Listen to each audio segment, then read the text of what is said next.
I'm going to talk a little bit about art and that role in the CDM movement, in that role in the past as well when it comes to protests. So art has a pretty large role in the history of protests in the past, and that's been no different these days too.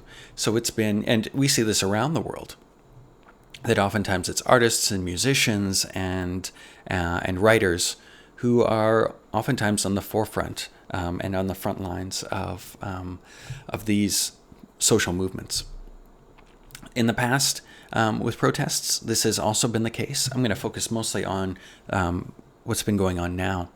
So we've seen art in protest here when it comes to signage that was on that are being held up in protests, information that's being sent out online, some of these drawings, paintings, artwork, things like that, meme-ready kind of stuff, which would be a little bit different in that now it can have this international flavor. And what we've been seeing is that there's a lot more stuff that's focused for international. So a lot more things that are in English, and getting that kind of a message across, but still a ton in Myanmar.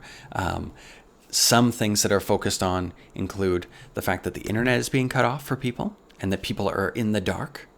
The fact that that women and minority groups, LGBTQ communities, their role in the protests. These are groups that have a history of being pushed down anyways, and we're seeing their strength in art, in particular when it comes to this sort of stuff. We're also seeing it in the protesters who have been killed by the military regime, being kind of famous pictures of them being created into art, into drawings, into digital art and things like that, and that stuff being passed around. And so that stuff is really, really timely as well. And there's a young woman whose name escapes me right now, and she was one of the first who was killed. She was wearing a shirt that said, "Everything will be okay." And the pictures of her kind of on the front lines, and after she was murdered by the military, those have kind of gone all around the world. So we're still seeing that kind of stuff. Now, on the other end of things, the military obviously does not like this stuff at all. In fact, Min Aung Hlaing, the leader of the military, he's oftentimes made fun of through this artwork, partly because of his small stature, and as a way of saying like, oh, he's just trying to be this like super strong, super tough guy just because he's so short. That kind of angle.